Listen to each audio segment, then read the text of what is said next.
먼저 간단하게 그 오리엔테이션을 하고 이제 수업을 진행을 할게요. 자, 지금 그 먼저 나눠드린 요게 이제 뭐냐면 숙제 프린트물이에요. 그래서 숙제 프린트물인데 여러분들이 그 이제 수업하면서 내가 연습 문제 이렇게 몇 번 이렇게 하라고 얘기할 거예요. 그리고 이제 그러면은 그 중에서 풀어보라는 것 중에서 단답형으로 간단하게 나오는 문제들도 있고 서술형으로 풀어야 될 문제들도 있어요. 그럼 서술형으로 풀어야 되는 문제들을 여기다가 문제 쓰고 풀이 과정 쓰는 겁니다. 풀이 과정을 쓰는데 풀이 과정을 꼭 요 안에다가 채워야 돼요. 그러니까 남는 건 상관없는데 이게 넘치면 안 됩니다. 그래서 요 안에다가 이제 채우는 연습을 하는 거예요. 그 다음에 요 맨 밑에 보시면 관련 이론 정리라고 나와 있죠. 관련 이론 정리라는 말은 여기에 여러분들이 문제를 썼으면 그 문제를 풀이하는데 필요한 이론들이 있겠죠. 그 이론들을 여기다가 쓰는 겁니다.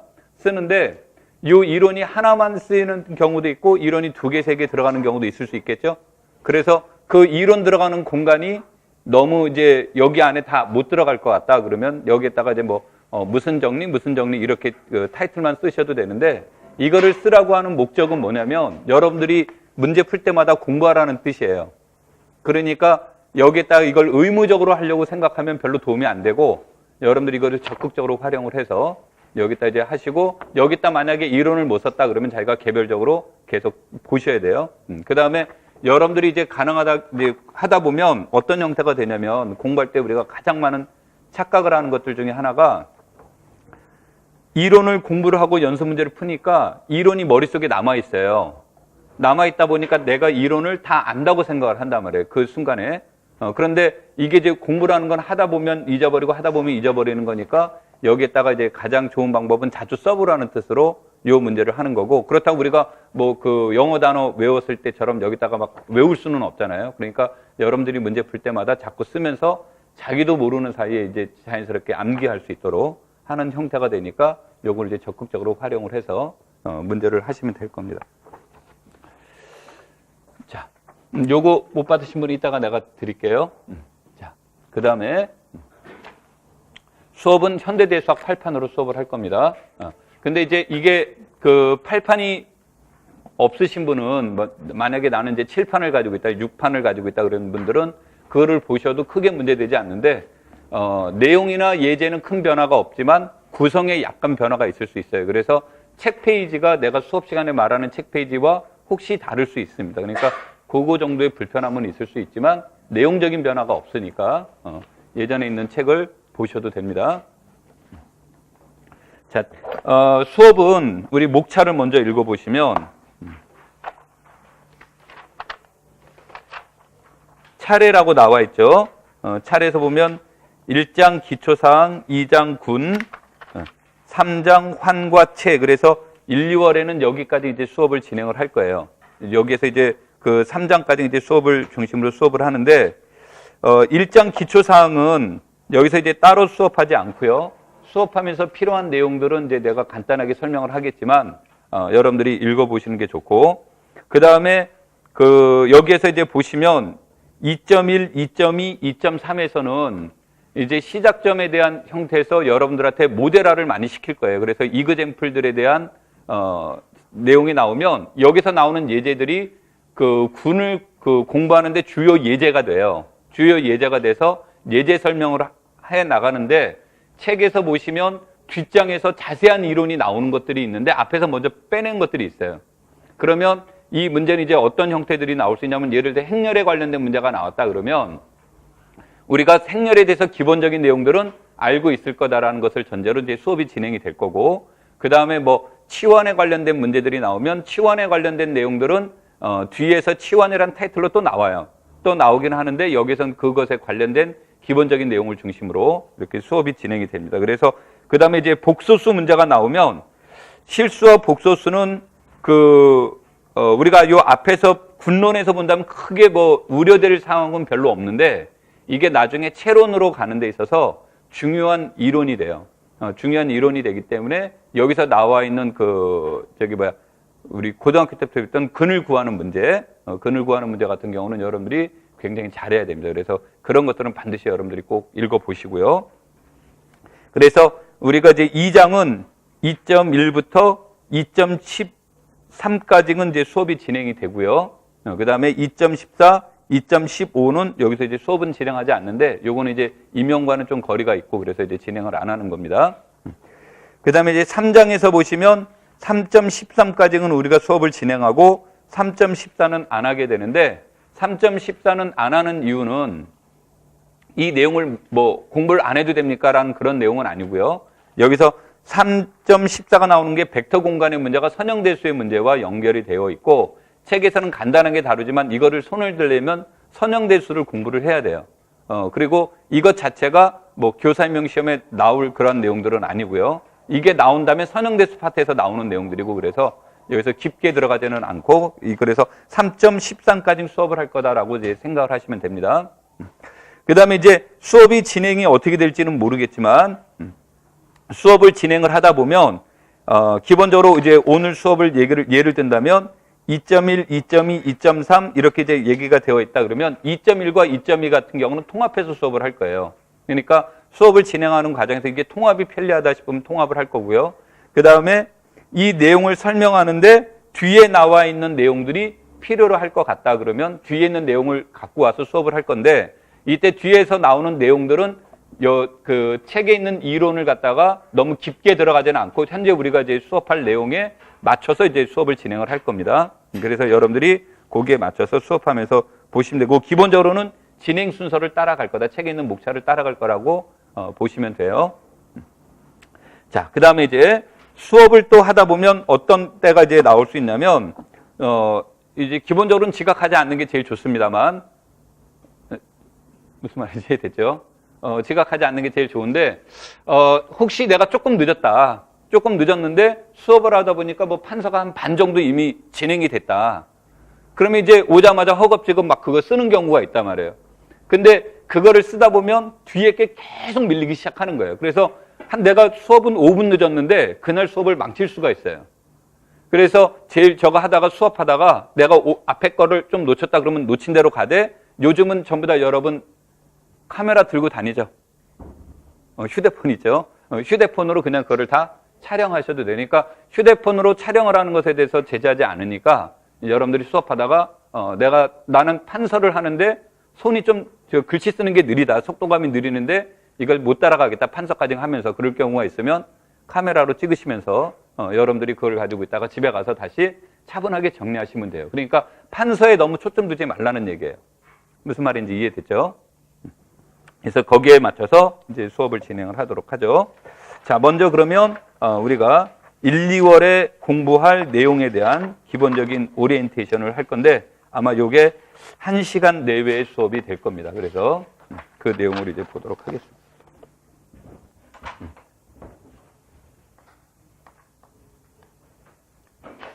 우리가 이제 1, 2월에 해야 될 내용이요.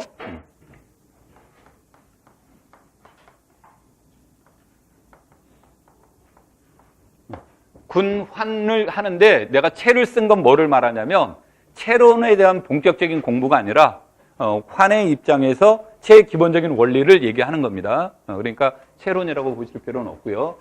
군과 환에 대해서 얘기를 하는데 우리가 그 현대대수학이라는 것은 환이라고 하는 것은 기본적인 내용의 배경이 되는 것은 정수의 사칙 연산 문제를 다루면서 이 정수의 사칙 연산 문제가 추상화된 거예요. 추상화돼서 나온 이론이 환입니다. 그래서 이제 환의 문제를 다루는데 이 환의 문제를 다루다 보니까 어떤 경우는 곱셈에 대해서 역원이 존재하는 경우가 있고 어떤 경우는 곱셈에 대한 역원이 존재하지 않는 게 있고 그런 것들에 대한 논의를 하면서 여기서 자연스럽게 단원군이라는 것이 나와요. 이제 뒤에 가서 이제 수업할 테니까 단원군이라는 내용이 나오게 되는데 그러면서 이 단원군에 대한 연구를 하는 과정에서 자연스럽게 군론이 이제 발전이 돼요. 그래서 어떤 분들은 이제 수업을 하는 것이 군 환체로 수업을 안 하고 환군 환체 이런 식으로 수업이 진행된 경우가 많이 있습니다. 그래서 그러한 이유는 이제 여기서부터 나오는 거고, 우리는 이제 수업을 그냥 군 환으로 이렇게 진행을 할 겁니다. 자, 그럼 군이라는 것에 대한 것을 공부하는 건 군의 구조가 가장 중요해요. 그래서 이제 조금 거짓말은 아니고, 조금 그걸 뻥이라고 얘기하죠. 뻥을 조금 치면 뭐가 되냐면 군의 구조가 근론의 90% 이상을 차지한다라고 생각하셔도 돼요. 그만큼 이제 여기에서 군의 구조가 중요한 겁니다. 그럼 군의 구조는 어떤 것들로 이루어질 수 있느냐라는 형태가 되는데, 군의 구조를 이해하기 위해서는 절대적인 건 아니지만 가능한 한 생성원을 찾는 게 좋아요. 생성원을 찾는 게 좋은데, 이제 생성원을 찾아야 된다라고 얘기를 하면 많은 사람들이 이제 어떤 오해를 하냐면 순환군, 모든 군은 순환군은 아닌데 왜 생성원 얘기를 하지? 근데 순환군은 하나의 원소가 전체를 생성한다는 뜻이고, 순환군이 아니라는 얘기는 하나로는 생성할 수 없지만 두 개로도 생성하는 경우가 있고 세 개가 있어야 생성하는 경우도 있을 수 있겠죠. 그래서 그런 생성원을 찾는 게 좋아요. 그럼 이 생성원의 의미는 우리가 그 위상수학에서 본다면 기저의 역할을 하는 거고요. 그 다음에 벡터 공간에서 본다면 기저의 역할을 해 나가는데, 벡터 공간에서의 의미의 기저는 1차 독립과 생성의 뜻이 있죠. 여기에서는 독립의 의미는 없습니다. 그러니까 생성의 의미가 더 강한 거예요. 그래서 여기서 여러분들이 보실 때 가능한 한 생성원들을 찾아라, 이런 것이 이제 여기서 중요하고요. 두 번째, 생성원을 찾았다면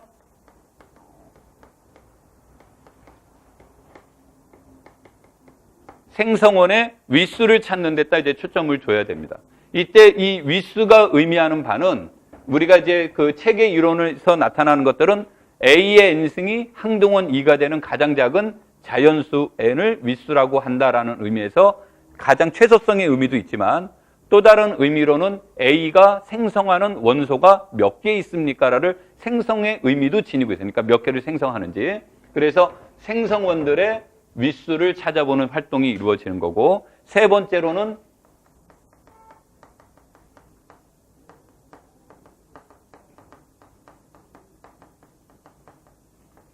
생성원들 사이의 관계를 찾아보는 거예요. 그러니까 만약에 생성원이 두 개로 생성을 한다 그랬더니 이 두 생성원이 교환법칙이 성립하더라. 그러면 그 군은 모든 원소가 교환법칙이 성립이 하는 거예요.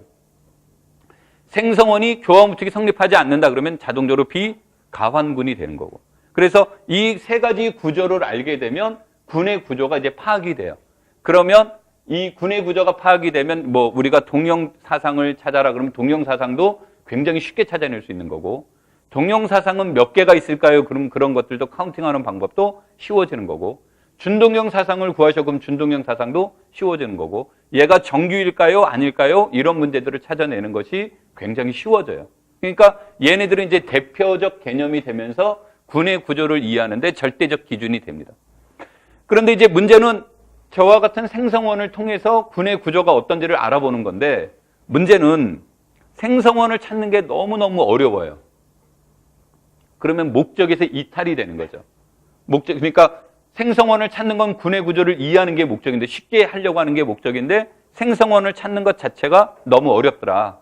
그러면 목적에서 벗어나 버리는 거죠. 그러니까 너무 어려운 문제 또는 이제 무의미한 문제, 예를 들어서 유리수는 덧셈에 대해서 군이 되는데 생성원은 유한계로 생성을 못해요. 그러니까 무수히 많은 원소로 생성을 하는데 과연 그게 가치가 있느냐의 문제가 되겠죠. 그럼 이제 그런 경우에는 사람들이 생성원을 구하려는 노력을 하지 않습니다. 그러니까 가치가 없다 보니까. 그래서 쟤네들은 절대적인 기준보다는 상대적 기준이 되는 거예요. 그리고 이러한 내용을 공부하실 때는 가능한 한 여러분들이 이제 책에 나와 있는 모델들이 있습니다. 그래서 책에 나와 있는 모델들은 외워두는 게 도움이 돼요. 이제 외워두라는 것은 이제 나중에 문제를 다루는데 굉장히 이제 도움이 되니까, 이성적 활동으로 모든 걸 찾는 건 현실적으로 어렵다 보고 시험 볼 땐 더더구나 안 되고, 그러니까 여러분들이 내가 이건 외워야 될 것 같다라고 하는 내용들, 특히 그 책에서 나와 있는 이그젬플들 같은 나오는 내용들은 다 암기해 두는 게 좋습니다. 그 다음에 참고로 얘네들은 유일하지 않아요. 그래서 이런 거를 이제 해 나가게 되고, 이것이 주어지게 되면 그러면 이제 어떤 형태에 대한 관심들이 많냐면 우리가 원소가 10개인 군이 있다.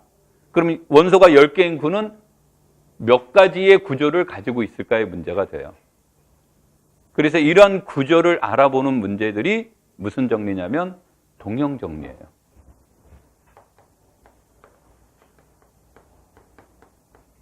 동형정리인데, 그러니까 동형정리는 그런 것을 알아보려고 하는 게 정리예요. 근데 그런 것들을 알아보려고 하는 건데 굉장히 어렵습니다.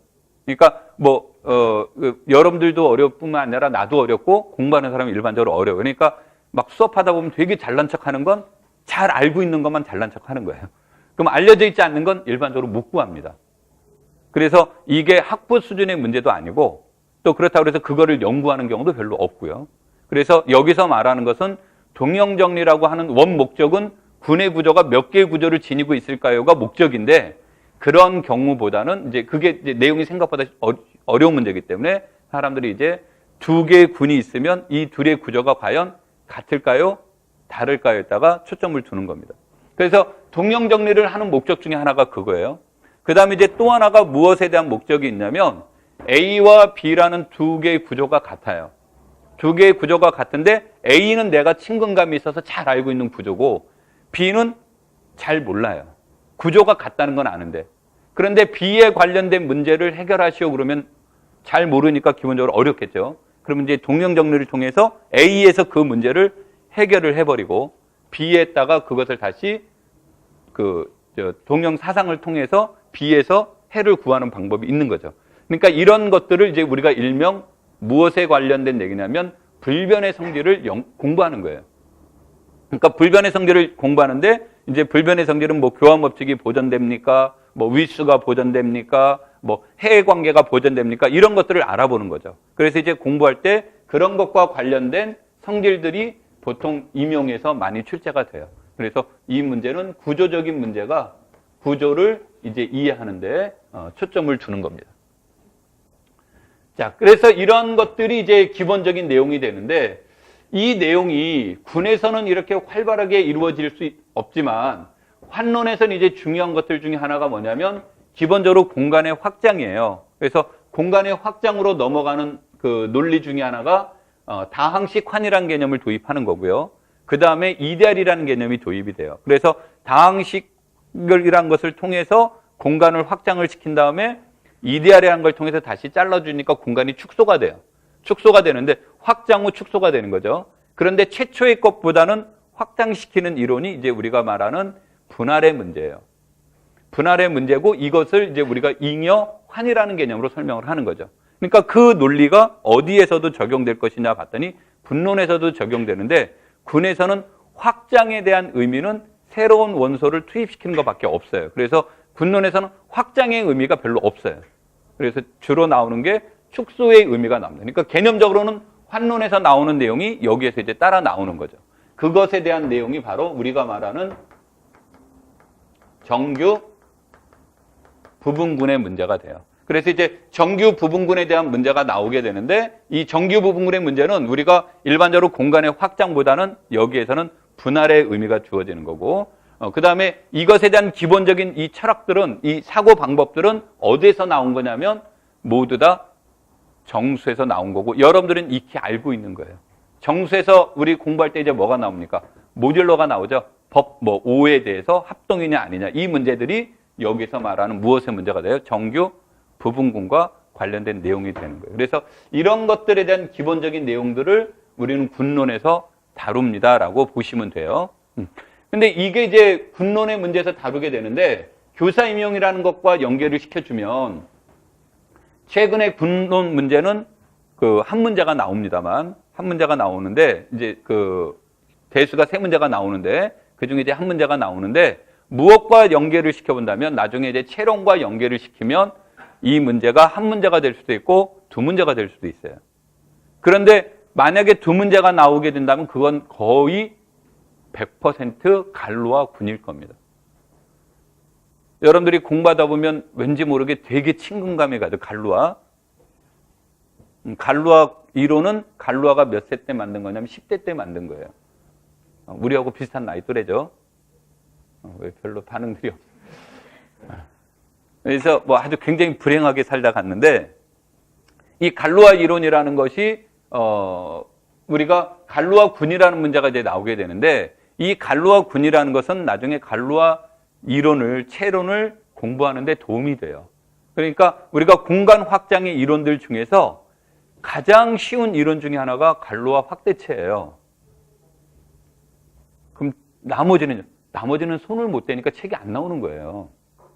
그러니까 우리가 다룰 수 있는 모델 중에서 그나마 쉬운 거예요. 그러니까 우리가 일반적으로 물론 갈루아 이론 어렵죠. 어려운데 체를 확장시키는 이론의 입장에서 본다면 그나마 알고리즘화되어 있고 그나마 이론적으로 잘 정립된 게 바로 갈루아 이론이에요.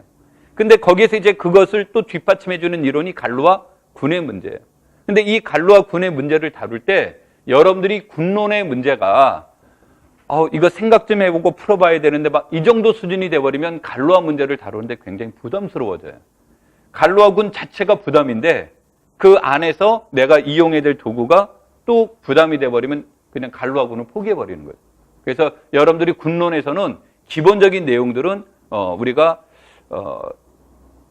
초등학교 때 배웠던 구구단 수준.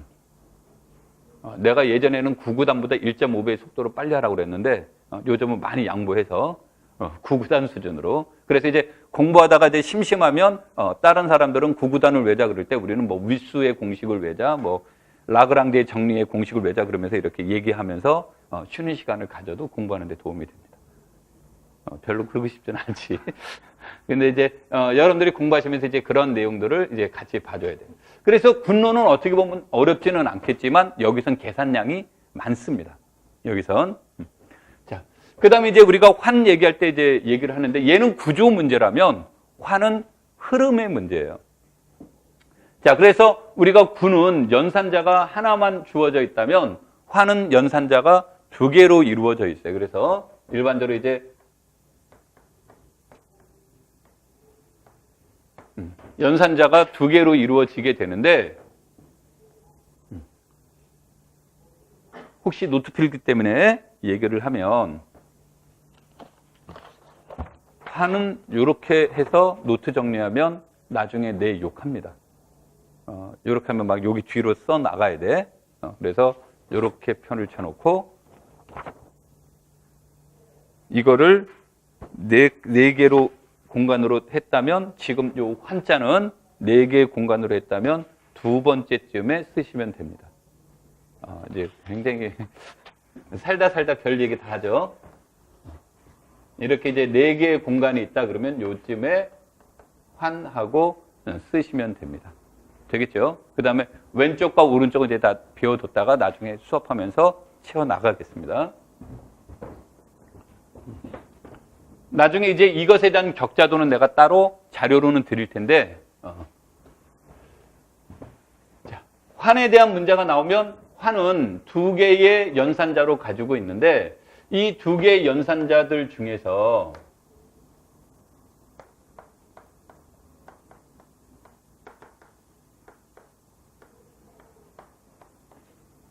덧셈에 대한 것은 이제 교환법칙이 성립하는 아벨군이라는 개념이 돼요. 근데 이제 우리가 여러분들이 책을 보시는 모든 내용에서 덧셈이라는 연산자를 쓰면 모두 다 교환법칙이 성립이 돼요.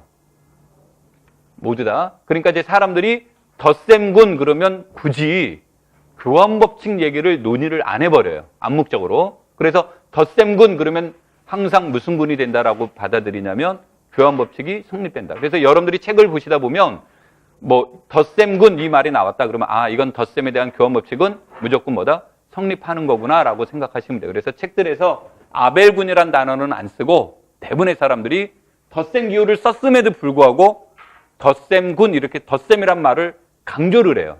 강조를 하는 이유는 교환법칙은 자동적으로 뭐다? 성립한다. 그 뜻으로 이제 받아들이면 돼요. 그 다음에 곱셈에 대해서는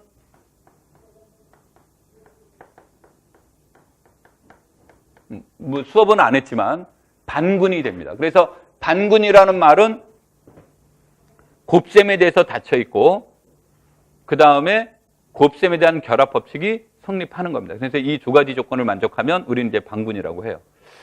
그러니까 이제 뭐 말을 얘하고 얘를 연산자의 관계를 비교를 해보면 군이 된다라는 것은 연산에 대해서 닫혀 있고 결합법칙 성립하고 항등원 있고 역원이 있는 거예요.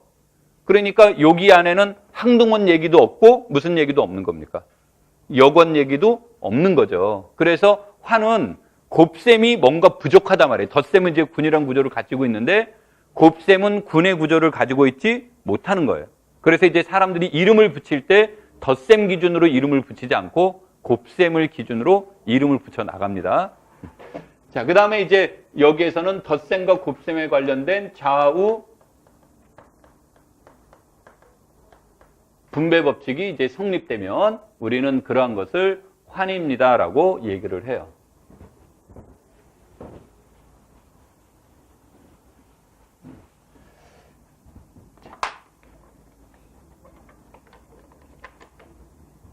그림을 먼저 그려놓고 얘기할게요.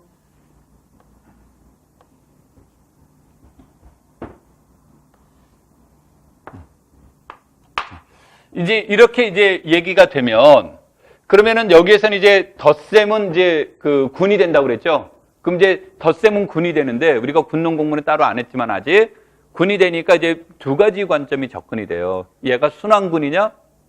덧셈에 대해서 순환군이냐? 순환군이 아니냐라는 문제가 이제 나오는데 여기서부터 이제 이름을 붙이는데 불편한 점이 따르는 게 뭐냐면 덧셈에 대해서 순환군, 덧셈에 대해서 순환군이 아니야. 이런 말을 쓰는 것이 문제 풀 때마다 불편한 점이 따르는 거예요. 그래서 이 덧셈에 대한 구조를 조금 더 쉽게 알 수 있는 방법은 뭐가 있을까? 그러면서 이것을 공부한 이론이 바로 뭐예요?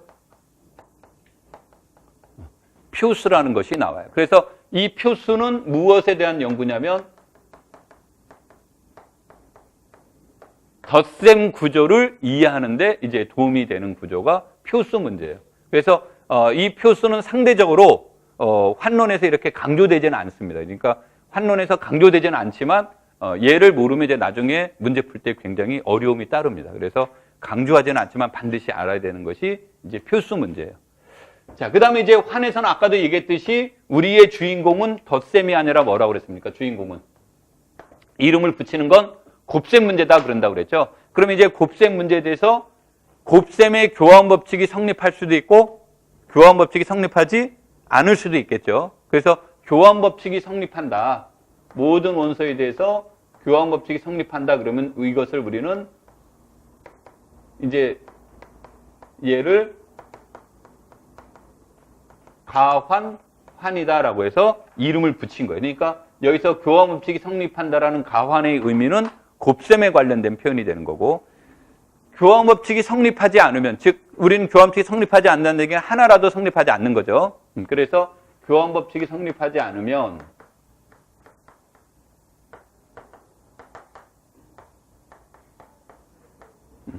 교환 법칙이 성립하지 않는 원소가 단 하나라도 존재하면 우리는 이것을 비가환, 환이라고 이렇게 명명을 해요. 그러면 가운데 있는 선은 뭡니까? 그럼 가운데 있는 것은 암물선이에요. 암물. 암물이 뭔지는 알지? 내가 수업 막 한참 하고 있는데 누가 암물이거든요 그러더라고요. 그래서 굉장히 당황했어요. 왜냐하면 내가 못 알아들으니까. 그래서 끝나고 나서 암물이 뭐야? 그랬더니 안 물어봤거든요 그러더라고요. 자, 이 가운데는 교환 법칙에 대한 논의가 없는 거예요.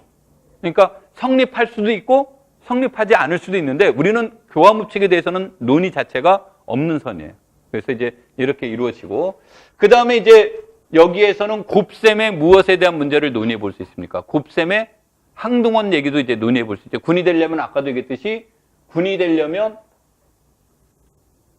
닫혀 있다, 결합 법칙, 항등원, 역원 이런 얘기를 해야 되잖아요. 그렇죠? 그러니까 여기에서도 곱셈에 항등원이 있을 수도 있고 없을 수도 있죠.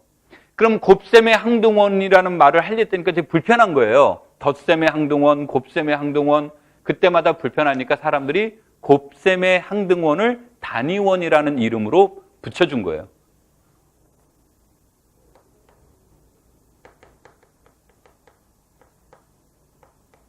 단위원이라는 이름으로 이제 붙여주게 되는데 여기에다가 이거 첨자예요. 이게 혹시 뒤에서 이렇게 쓴 거예요. 이건 뭐냐면 우리가 수 개념에서 보시면 곱셈의 항등원은 있죠. 우리가 자연수, 정수, 유리수 이런 데서 곱셈의 항등원은 몇입니까? 1이죠. 그래서 그 의미의 상징적인 숫자 1을 온 거고, 이때 1이라는 것은 숫자 1의 뜻은 꼭 아니다. 그래서 R이라는 곳에서 1의 역할을 한다라는 의미에서 1R을 이제 쓴 건데, 박선영 선생님 책을 보시면 R자가 없어요. 첨자가 없고 이제 나오게 되는데, 박선영 선생님 정도의 수준이 되면 2를 써놓으면 요 놈이 숫자 1인지 얘가 단위원 1인지 문맥상 그냥 쭉 파악이 되는데, 우리가 공부하다 보면 그거를 구분하지 않으면 자기도 모르는 사이에 1이 숫자 1로 변신되어 있어요. 그래서 이제 오류의 원인이 되는 경우가 많으니까 여러분들은 구분하면서 이렇게 쓰시면 공부하는 데 도움이 돼요. 자, 그러면 단위원이 없으면요. 근데 단위원이 없으면 그냥 아무 말 안 해요. 단위원이 없다 그런 얘기예요. 그럼 이제 이런 경우는 뭐라고 읽냐면 굳이 읽으면 단위원을 갖는 환 이렇게 이름을 붙여요. 그럼 단위원을 갖는 환 이름 붙이는 게 길어지죠, 말이. 그러니까 사람들이 이제 수업할 때도 마찬가지인데 이렇게 쓸 거예요. 이렇게 쓰면 R은 단위원을 갖는 환이고 그 단위원의 모양을 이걸로 썼구나. 이렇게 이제 번역하시면 됩니다.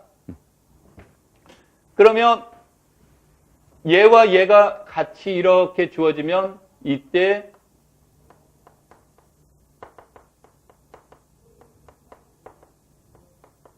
R은 단위원을 갖는 가환환 그래요.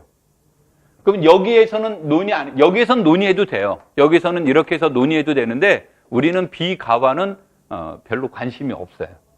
그래서 이제 주로 발전되는 건 가환에 대한 내용이 쪽으로 이제 발전이 됩니다. 그 다음에 군론에서도 마찬가지인데 여기에서 항상 얘기를 할 때 역원이라는 말은 항상 무엇이 선행되어야 되냐면 항등원이 선행이 되어야 돼요. 그러니까 순서 관계가 중요합니다. 이항연산에 대해서 닫혀있다라는 말 없이 결합법칙을 논의할 수는 없어요. 그래서 항상 닫혀있다가 먼저 나오는 거고 이항연산에 대해서 잘 정의되어 있다는 말이 나와야 되고 항등원 얘기가 나와야만 무슨 얘기를 해줄 수 있어요? 역원 얘기를 해줄 수 있어요. 그러니까 여기에서는 역원 얘기를 못 해줘요. 그래서 역원 얘기를 하려면 반드시 무엇에 대해서 단위원이 논의되는 곳에서만 논의가 돼요.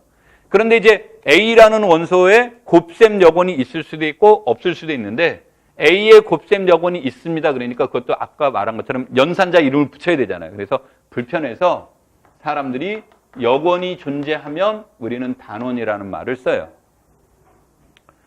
이제 여기에서 이제 보시면 이 단원이라는 말은 영어로도 마찬가지로 두 가지로 번역하고 한글로도 두 가지로 번역을 하는데 단원이라는 말로도 쓰고 가역원이라는 말로도 써요.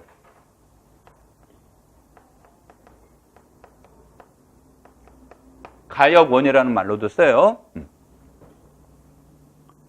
자, 가역원은 직관적으로 이해하는 데는 도움이 되는데 이제 나중에 문제 풀 때 좀 단어상 있어서 여러분들이 이제 단원이라는 말로 많이 표현이 되면 더 좋은데 여기에서는 A에 무엇이 존재하는 원소를 말하냐면 역이 존재한다라는 뜻이죠.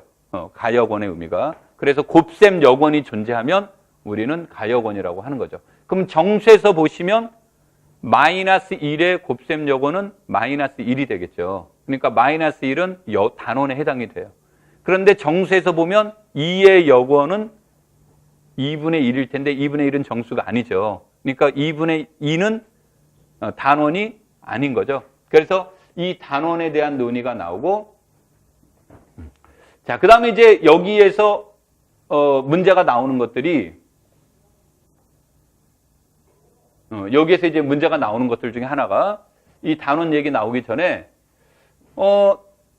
가장 큰 문제가 이런 거예요.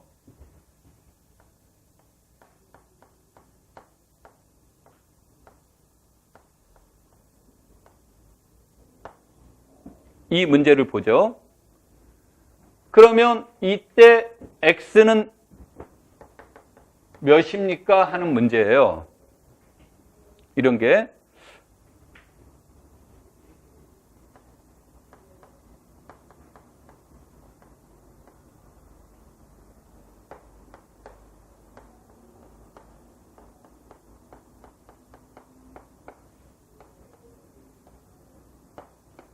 이런 문제가 이제 발생이 돼요. 그러면 1차면 우리가 중등학교에서 배운 1차면 해가 없거나 해가 무수히 많거나 해가 하나이거나 이렇게 나와야 되는데 얘는 그러면 어떻게 되지 봤더니 얘는 이두해지만 그렇죠? 또 무엇도 해가 돼요. 이두해지만 2 곱하기 5를 해주면 몇이 돼요? 얘도 해가 되죠. 그럼 해가 하나도 아니고 해가 무수히 많은 것도 아니고 해가 없는 것도 아니니까 우리가 지금까지 공부해왔던 사고가 어떻게 돼요? 깨져버리는 거죠. 그렇죠? 여기에서도 보면 A 곱하기 B와 A 곱하기 C가 같습니다. A는 0이 아니면 그럼 우리가 배운 방법은 B와 C가 같습니다인데 1과 4가 같습니까? 같지 않죠. 이제 이러한 변수가 발생이 돼버려요. 그럼 이와 같은 변수가 발생된 요인이 뭐냐 이런 거예요. 왜 이런 게 나왔지?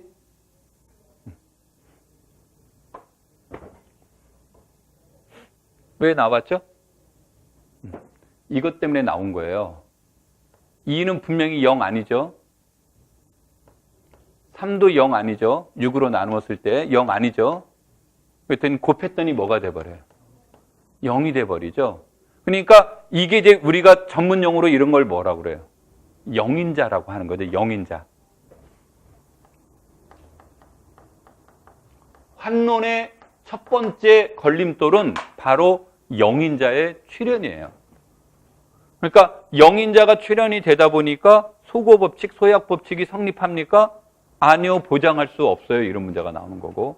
해가 존재하면 이렇게 유일하게 존재할까요? 아니요, 우리 보장해 줄 수 없어요. 이런 문제가 발생이 된 거예요. 그러니까 우리의 상식이 뭐가 된 겁니까? 깨져버리기 시작하는 거예요. 여기에서. 그래서 이 영인자가 이제 출현이 된 것이 그런 문제가 돼요. 그러면 그렇구나. 그러니까 앞으로 문제 풀 때 조심해야 되겠네 하고 끝냈으면 참 행복한데 인간들이 거기서 끝내는 게 아니라 극복하려고 노력하는 거죠. 그래서 무엇이 없는 세상에 살자야. 영인자가 없는 세상에 살자 이런 거예요. 그게 우리는 뭐가 되는 거예요?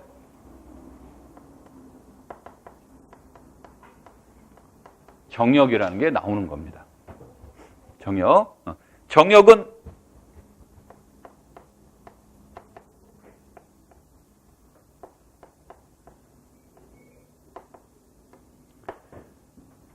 내가 수업하면서 느끼겠지만 나는 얘네들을 굉장히 싫어합니다. 그래서 외화도 안 봅니다. 자목 읽는 거 싫어서. 근데 그런데도 불구하고 수업할 때 영어를 쓸 때는 영어가 중요해서 쓰는 거예요. 자, 여기서 이제 인테그랄이라는 말이 나오는데 이 인테그랄이라는 말의 의미는 적분이라는 뜻으로 여기서 쓴 것이 아니고 무엇으로 쓴 거예요? 정수라는 말로 쓴 거예요. 그러니까 이거를 직역하면 정수의 영역이거죠. 그러니까 우리가 정역이라는 것에 대해서 막 머릿속에서 정역 이해하는데 어렵네 그러면 떠오를 대표적인 모델이 뭐를 떠오르면 돼요? 정수를 떠오르면 뭐 100%는 아니지만 정역의 컬러가 잘 드러납니다. 그래서 여기에서 정역이라는 것은 무엇이 존재하지 않는 거예요? 정역은 무엇이 존재하지 않는 거예요? 영인자가 존재하지 않는 거예요.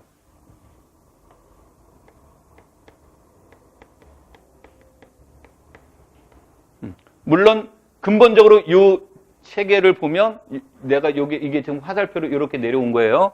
체계를 보면 단위원을 갖는 가완안으로 무엇이 존재하지 않는 거? 영인자가 존재하지 않는 거예요. 근데 영인자가 존재하지 않는 이유는 뭐 때문에 우리가 영인자를 자꾸 배제시킨다고 그랬습니까? 여기 지웠더니 성질이 급해가지고. 소약법칙이에요.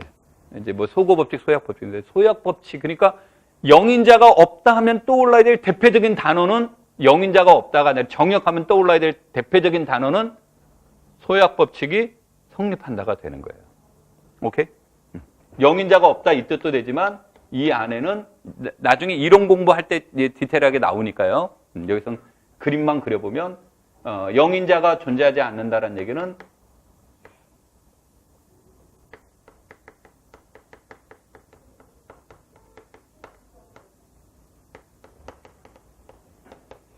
이해가 돼요. 그래서 이제 여러분들이 공부하실 때도 마찬가지인데 이런 거예요. 정역임을 보이시오라는 질문을 던졌잖아요. 그러면 그때는 핵심적으로 떠올라야 될 단어는 영인자가 없음을 보이는 거예요. 정역임을 보여라 그렇게 나오면. 근데 문제에서 R이 정역임을 이용하여 다음 문제를 푸세요라고 물어봤다면 그 문제는 거의다가 얘가 성립한다는 사실을 이용을 해서 문제를 해결해 보세요 그 뜻이에요. 그러니까 여러분들이 읽을 때 그거를 파악해 나가는 거예요. 이 내용이. 자, 그래서 이제 이런 정역의 문제가 이제 얘기가 되는데 우리 앞에서도 얘기했듯이 단원이 나오게 되는데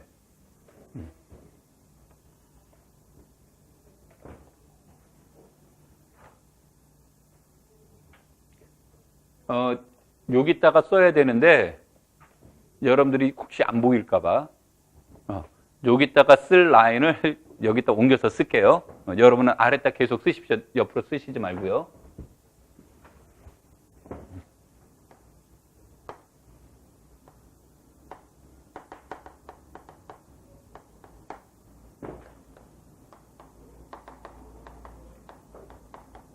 자, 이제 이렇게 나오게 되면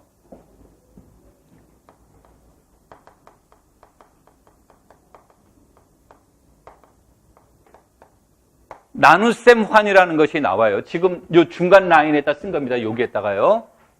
나눗셈 환이라는 이제 내용이 나오게 되는데 이 나눗셈 환은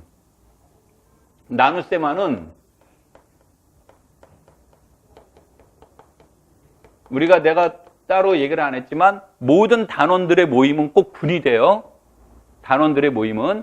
그래서 이게 유니티의 유자입니다.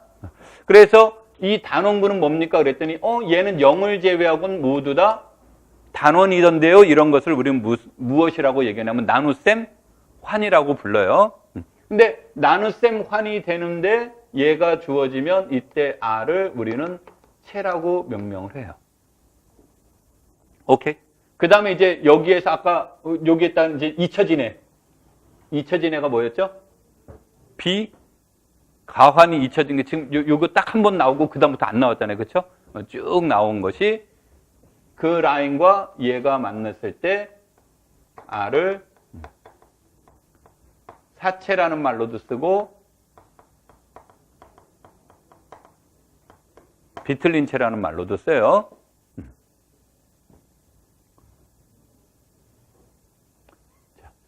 그래서 이제 이렇게 내려와요. 근데 여기에서 이 가운데 라인은 아까도 얘기를 했지만 가운데 라인은 무엇에 대해서 논의한 적이 없다고 그랬죠?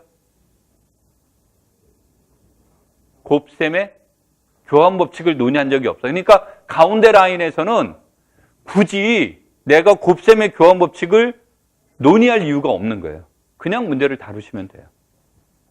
되겠습니까? 그래서 여기서 이제 체라는 개념이 이제 나오게 돼요. 체라는 개념이 나오는데 나도 왜 이거를 체라고 했는지는 잘 모르겠어요. 체라고 한 이유는 내도 잘 모르겠는데 뭐 우리가 한자로 쓰면 몸체자를 씁니다만 체라는 말을 이제 우리가 얘를 뭐라고 그래요? 필드라고 하는데 나도 왜 얘가 이름을 필드라고 했지? 그 많은 것들 중에 그랬더니 뭐 간만에 필드 하면 떠오르는 단어가 뭐가 있습니까? 필드 하면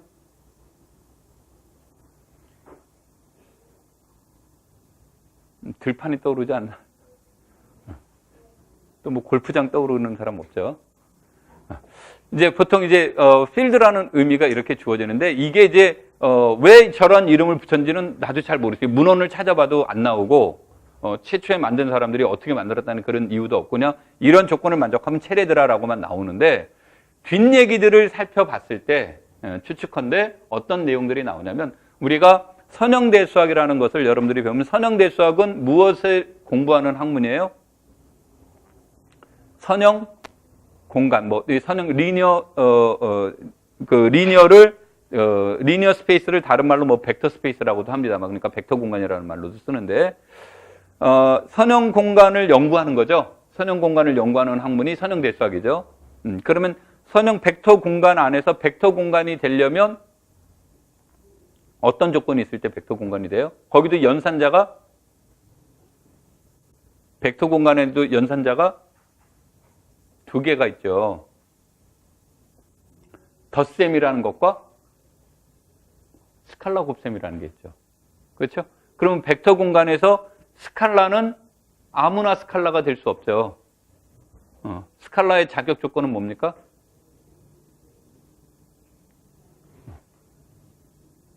스칼라들의 모임은 뭐가 돼야 돼요?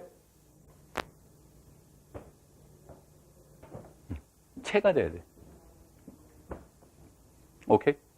그러니까 그래서 이제 어떤 학문들이 나는 이제 그걸로 논문을 썼는데 여러분들은 몰라도 돼.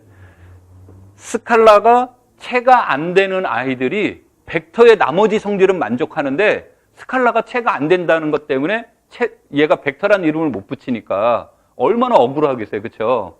그래서 걔네들의 이제 벡터가 안 돼서 슬픈 아이들의 모임 그런 게 있어요. 들어봤어요? 그게 이제 마들이라는 게 있는데 그런 것들을 이제 연구하는 사람들도 있어요. 이제 그런 것들로 발전되는 경우도 있는데 우리는 여튼 이 체라는 것은 우리가 하는 공간에 뭐가 되는 거예요? 이론적 기저가 되는 거예요. 공간의 기저가 되는 게 이제 체가 되는데 이 체가 되는데 이 체가 딱 되게 되면 여기에서 그 다음에는 이제 자연스럽게 무엇을 하고 싶어요? 공간의 확장을 진행하고 싶은 거예요. 이제 이 체는 체도 되지만 체는 벡터 공간의 성질도 가지고 있어요. 그래서 이거로부터 공간의 확장으로 가자는 거예요. 공간의 확장으로 가는데 그 공간의 확장으로 가야 되기 위해서는 어떻게 갈까요? 라고 해서 이 라인에서 여기에서 요 라인에서 다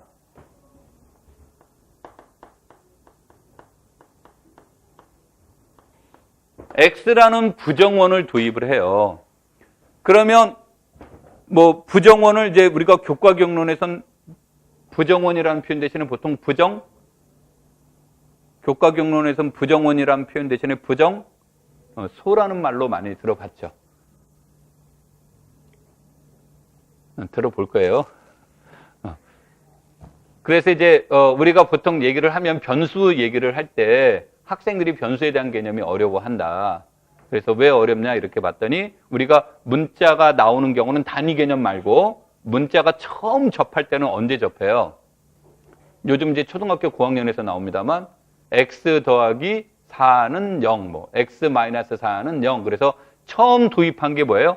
방정식에서 도입을 하죠. 그렇죠? 요즘 교육과정에서 그래요. 옛날 교육과정에서는 집합에서 나온, 여러분들은 집합을 먼저 배웠죠, 중학교 때?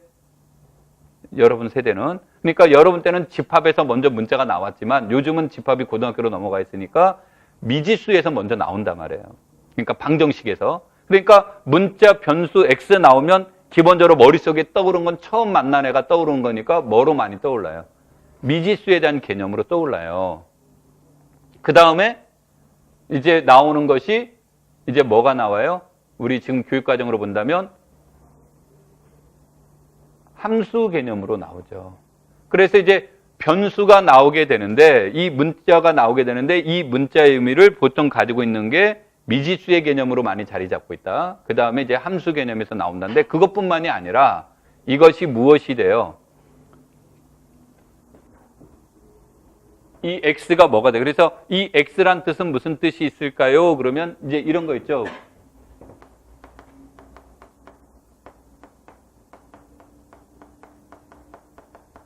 이거를 얘기하면 쟤를 물론 3차 함수인데 이렇게 얘기할 수도 있습니다만 쟤를 또 뭐라고 돼요? 3차 다항식이라는 말로 쓰죠. 그렇죠? 함수일 때와 다항식일 때 x의 역할은 다르죠. 함수일 때 x의 역할은 변수고, 다항식일 때 x는 뭐라고 불러요? 부정, 원, 부정, 소라는 말로 쓰죠.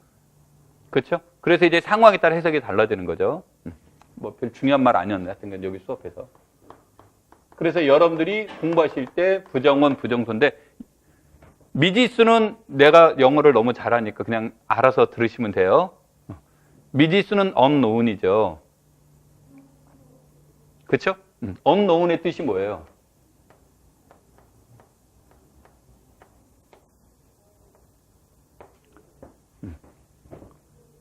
unknown의 뜻은 모르는 것을 안다라고 하는 거예요.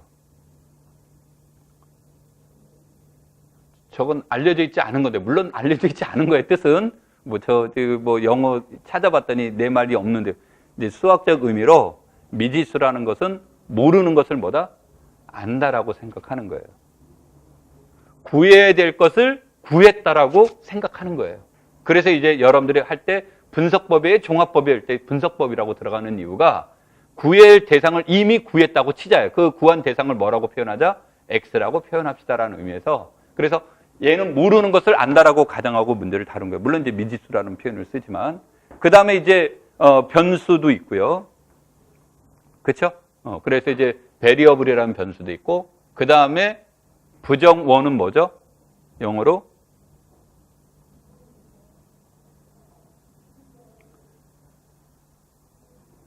결정되어 있지 않다란 뜻이에요. 그래서 indeterminant라고 얘기를 하죠. 발음이 너무 좋으니까 귀에 쏙쏙 들어오죠. 내가 이제 말하려고 하는 것은 우린 여기서 x는 결정된 숫자가 아니에요. 그러니까 뭐 그런 문제가 되는데, 그래서 여기에서 x라는 무엇을 도입하게 돼요? 부정원이라는 걸 도입을 하다 보니까 얘도 환에다가 부정원, 즉 다항식을 만들어 보니까 이것도 환이 돼요. 그래서 일명 이제 우리가 그래서 이름을 붙여서 원소가 뭐로 이루어졌다요? 원소가 이걸 통해서 만들어주면 원소가 다항식으로 이루어졌다. 그래서 원소의 이름을 따서 다항식, 환 이렇게 이름을 붙인 거죠. 가환 안에다가 부정원을 갖다 추가시켜서 만든 환을 봤더니 그것도 가환안이 돼요. 단위원을 갖는 가환 안에 부정원을 첨가시켜서 만든 환도 단위원을 갖는 가환안이 돼요. 정역에 부정원을 첨가시켜서 만들었더니 그 다항식 환도 정역이 돼요. 그래서 아싸, 그래 다 만들어지는구나 하고 딱 봤는데 체에다가 부정원을 첨가시켰더니 체가 되는가 봤더니 체가 안 되더라는 거죠. 체가 됐으면 우리는 이제 기약다항식 이런 거 안 합니다. 그냥 거기서 끝내버린 거예요. 갈로와 이유 없음이야. 근데 불행하게도 여기서 뭐는 안 돼요? 체는 안 되는 거예요. 오케이? 체가 안 돼서 얘가 체가 안 되는데 체는 안 되는데 가만히 봤더니 얘가 유크리트 정역은 되더라. 이제 이런 말들이 나와요. 근데 이것보다 더 중요한 언어가 다낭 이데알 정역이라는 언어가 더 중요합니다만 이런 게 돼요. 아, 그러니까 얘네들은 요게 안 되겠구나. 그래서 이제 이런 형태가 주어지게 되는데 나중에 이제 우리가 이런 문제를 바르다 보면 여기에서 이제 이데알이라는 내용이 나와요. 그 이데알이라는 내용이 나와서 얘를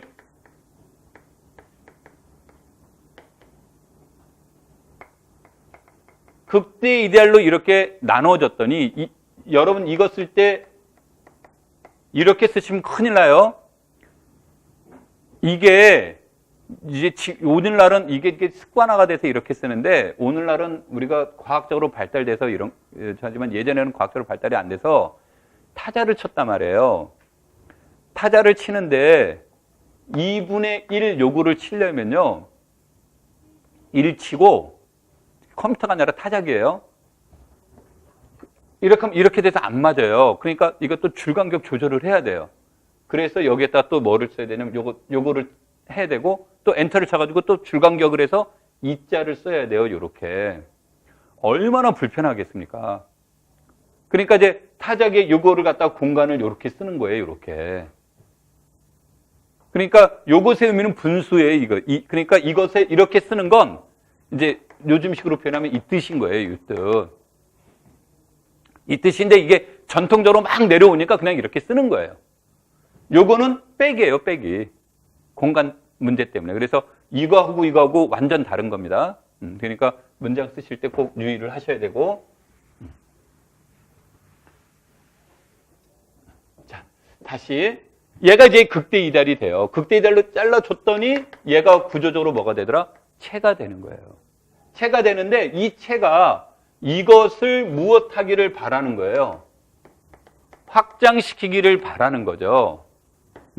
그래서 이렇게 이론적으로 나왔는데 보니까 그러면 이 확대를 하기 위해서는 극대 이데아를 어떻게 만들까가 일단 뭐가 돼요? 극대 이데아를 만드는 것이 고민의 대상이 되죠. 그런데 다낭 이데알이라는 곳에서 극대 이데알을 만들 필충 조건이 무엇이 만들어지는 거예요? 기약 원. 근데 원소가 다항식이라고 한다고 그랬죠. 그래서 기약 다항식이 만들어요. 그래서 얘네들은 무엇인지는 모르겠지만 기약 다항식이 있을 거란 말이에요. 이런 관계가 되는 게. 그러면 사람들은 M을 찾으려고 안 하고 뭐만 찾으면 된다가 되는 겁니까? 기약 다항식만 찾으면 되겠죠. 그래서 무엇 찾는데 이론이 발전하기 시작합니까? 기약 다항식을 찾는데 이론이 발전이 된 거예요. 그럼 이제 누군가가 그러면 가약 다항식이면 어떤데? 기약과 가약은 우리 중등학교 수준에서 번역하면 뭐예요?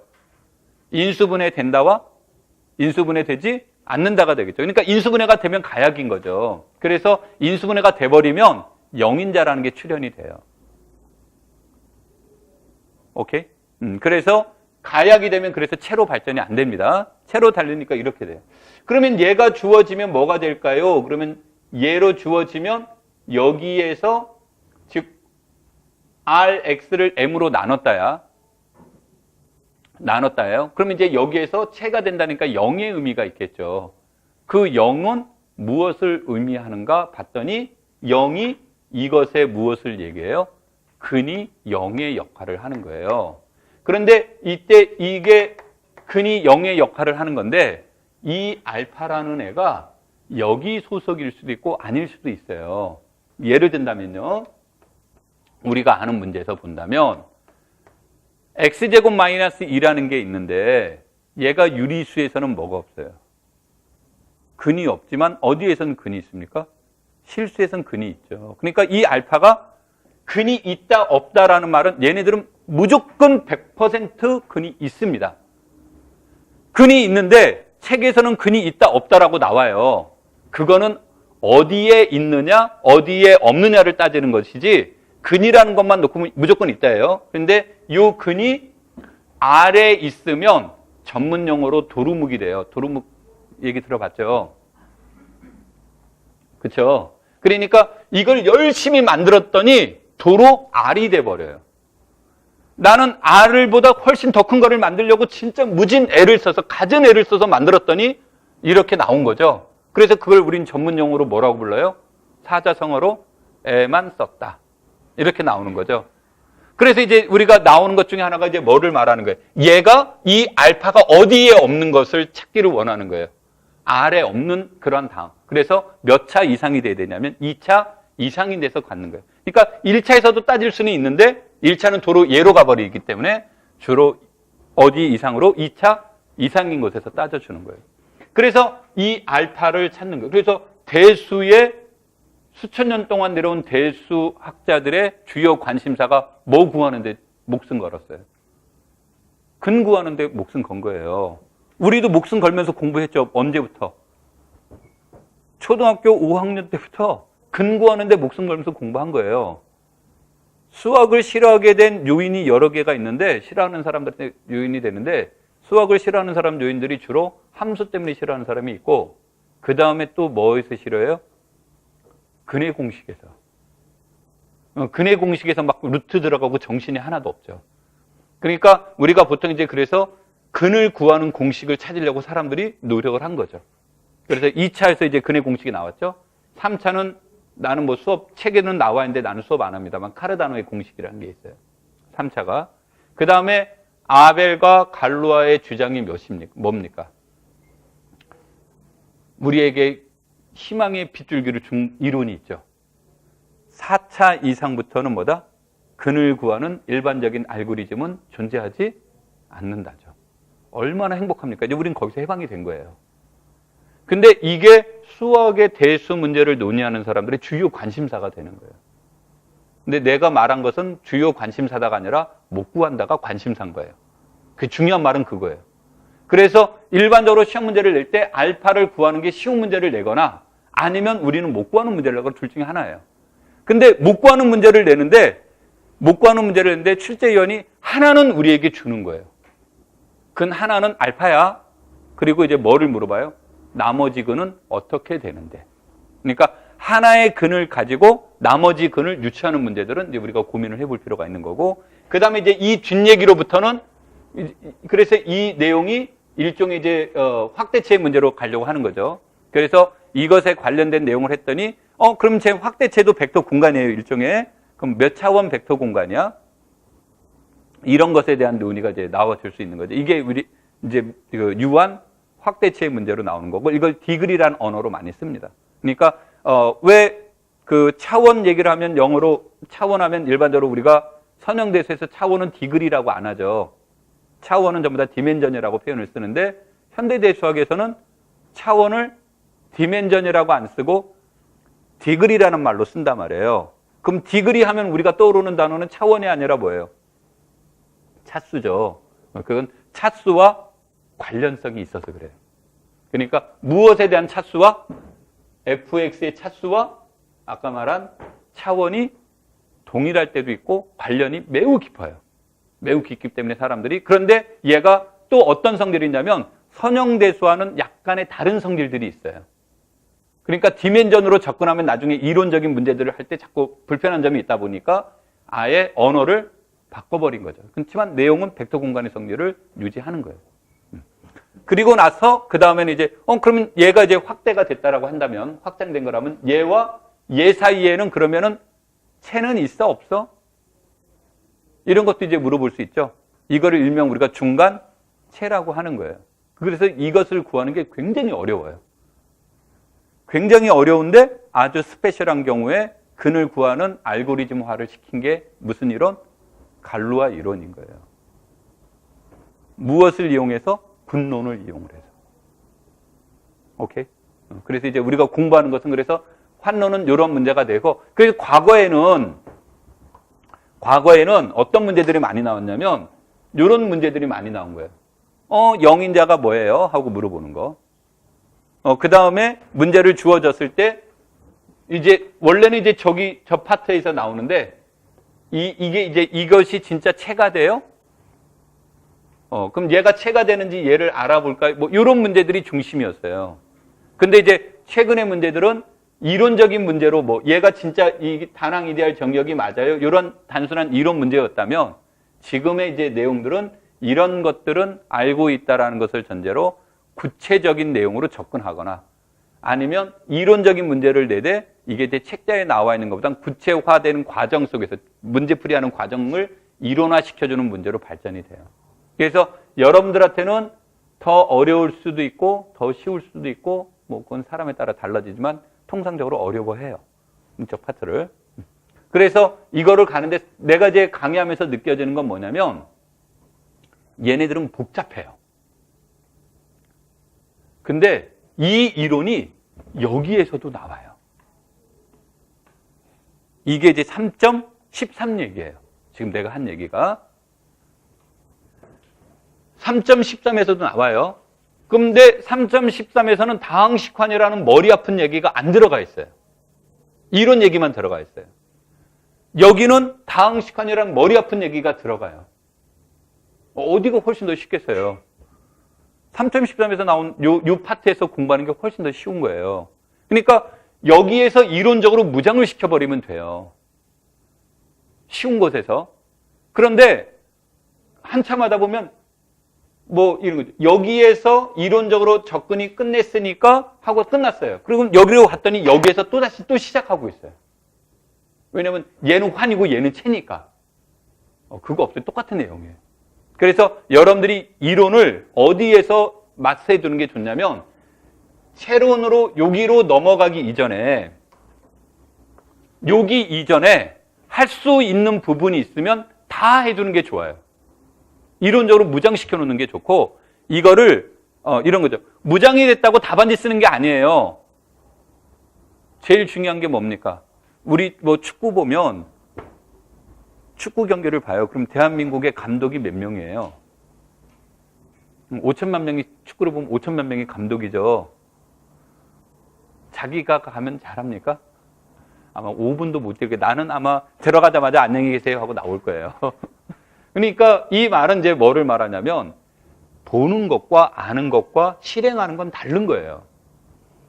그래서 여기에서 나와 있는 이론들이 있으면 여기서 나온 문제들을 귀찮아도 자꾸 많이 풀어봐야 돼요. 그러니까 풀면서 이론을 자꾸 활용을 하는 거죠. 뭐뭐 때문에 이게 돼. 뭐뭐 때문에 이게 돼. 그러면서 자신감을 가져놔야 돼요. 목적은 자신감이에요.